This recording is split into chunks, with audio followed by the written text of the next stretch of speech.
Hello everybody and welcome back to another video. This time I'm watching The Banana Republics by Salmonella Academy. Don't know what Banana Republics are supposed to be. I'm assuming it's some sort of countries in Latin America, but that's my best guess. I'm not completely sure. So let's check it out.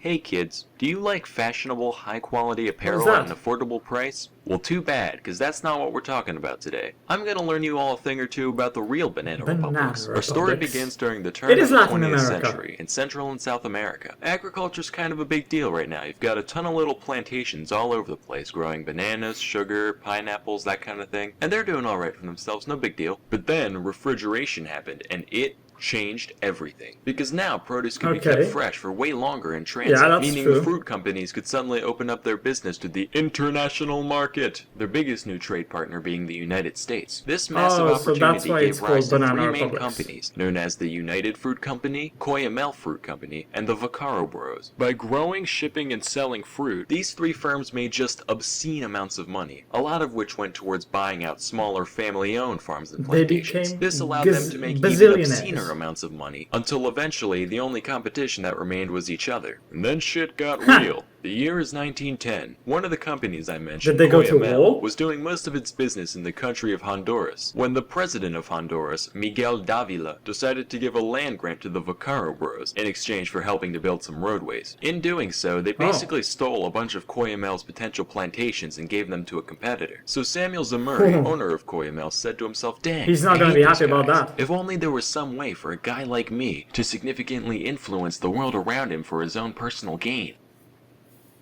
Wait a minute, well, so he used a portion of his McDuck-esque fortune to hire a mercenary army, which he gave to one of his friends, former Honduran President Manuel Bonilla. And together, they overthrew the entire fucking government of Honduras.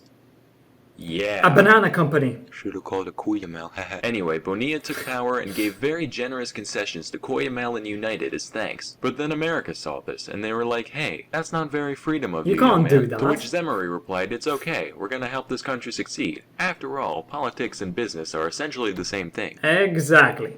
Well, I suppose it's not our place to be policing and now the Americans will be chosen, of course. Yet. Still though, maybe. Oh, also, nanners. Alright, I'm sold, do what you want. So with their interests secured, the businesses continued to thrive and expand. But since they got cut so many breaks by the government, very little of their commerce actually ended up benefiting Honduras as a whole. In fact, the national debt of Honduras got so bad that the government ended up not being able to perform a lot of its functions. So in response, the three fruit companies stepped in and said, no worries, we got this. And decided to basically build the nation's infrastructure for them, including roads, railways, shipping lines, they're going to demand something in return, though. They even switched the whole country off to the US dollar. Keep in mind, this wasn't out of the goodness of their hearts. It was mostly just to make their own businesses function more efficiently. But it was helpful either way. Anyway, now, not only did they have total power over their plantations, but also a monopoly over nearly every major industry in the country. They basically own the whole country. Nations soon followed this pattern, creating a corrupt sort of symbiosis whereby the fruit companies get huge tax breaks and land grants in exchange for a modernized infrastructure and payoffs to the rich minority. And so, the Banana Republics were born.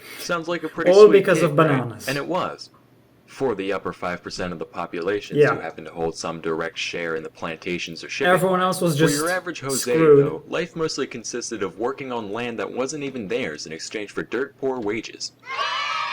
So that's how things were for like a decade and a half. At some point, Cuyamel was bought out by United, but then Zamuri became the owner of the whole thing, somehow, and the Vaccaro company was renamed as Standard Fruit. Then one day, in 1944, the country of Guatemala had a democratic revolution, and the newly elected leader, they're not gonna be happy. Arevalo, wasn't happy with how the companies treated his people. So he implemented several reforms, like a minimum wage law and universal suffrage. And while the populace got a lot of benefit out of this, United Fruit most certainly did not. Because more rights for their workers means less profits for the business as a whole. Then Guatemala got a new president, Jacobo Arbenz, and he continued these reforms. And United continued to get the metaphorical shaft until finally, in 1953, they decided to go to the USA for help. Oh, Eisenhower. Yo, what's up? What's the US gonna do? He's making us pay minimum wages. Well, that doesn't sound very good for business. That's not all, though. He's also taking our There's no way the US actually sides with them, right? Does that sound familiar? Oh dear. You don't think. By the way it's looking, Dwight, I'd say he's a dirty... That's not all. They're gonna use communism as an excuse, aren't they? Although he's also taken our unused land and given it back to the people. Does that sound familiar? Oh dear, you don't think. By the way it's looking, Dwight, I'd say he's a dirty, oh god, collectivizing? No. Communist. Commie. Commie! Commie! Commie bastards. Get him, Dwight.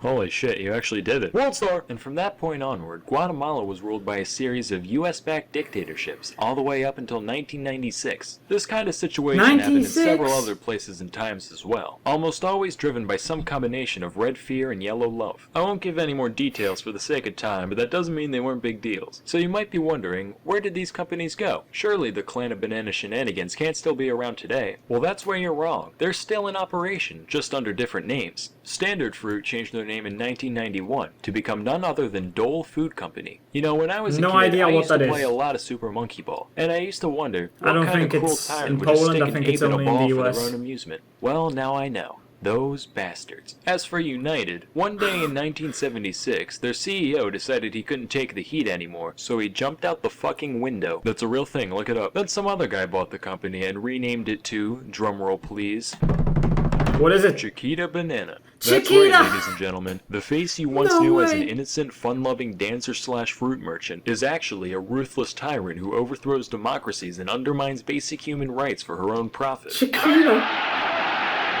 Anyway, that's all. How could you? Till next time, I'm Salmonella, and thank you for watching. Oh my god. I was thinking, what if they renamed themselves to Chiquita, but I didn't say anything because that sounded stupid, but they actually did it. Holy crap. Chiquita used to be a ruthless dictatorship. Goddamn. So many problems, so much suffering, all because of bananas. Yeah, I learned a lot in this video. I also don't like Chiquita anymore. They can hide behind a new name, but the crimes of the past don't just disappear. Well, anyway, hope you enjoyed. Leave a like, subscribe, comment, you know, the usual YouTube stuff. And I will see you in the next video.